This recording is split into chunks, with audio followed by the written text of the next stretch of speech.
السلام علیکم ورحمۃ اللہ وبرکاتہ۔ رسول اللہ صلی اللہ علیہ وآلہ وسلم نے قرآن پاک کی اس صورت کو ہر مرض کی دعا بتایا۔ یہ صورت سننے سے پہلے میں اپنے تمام چاہنے والوں سے گزارش کروں گا کہ ایک یتیم بچے کی ویڈیو میں پہلے بھی آپ دوستوں کے ساتھ شیئر کر چکا ہوں اور ابھی بھی کر رہا ہوں، تاکہ آپ لوگوں کو یاد رہے کہ اس کی مدد کرنی ہے اور اس کا گھر بنانا ہے۔ آپ لوگ بے شک 10 روپے کریں سینڈ یا 5 روپے کریں، وہ بھی آپ کی طرف سے صدقہ ہوگا اور انشاءاللہ وہ اس گھر میں استعمال ہوگا۔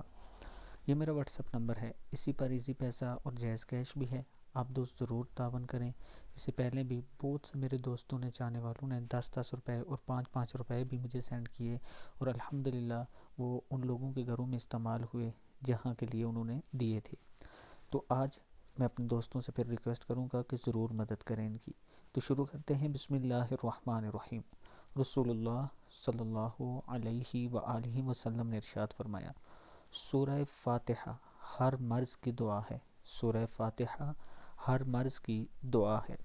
یہ جو سورہ ہم نماز میں پڑھتے ہیں، الحمدللہ رب العالمین والی جو سورت ہے، یہ ہر مرض کی دعا ہے۔ جب بھی کوئی مریض آپ کے سامنے ہو یا آپ خود بیمار ہوں تو یہ سورت بار بار پڑھ کے دم کریں، اللہ تعالیٰ کرم فرمائے گا۔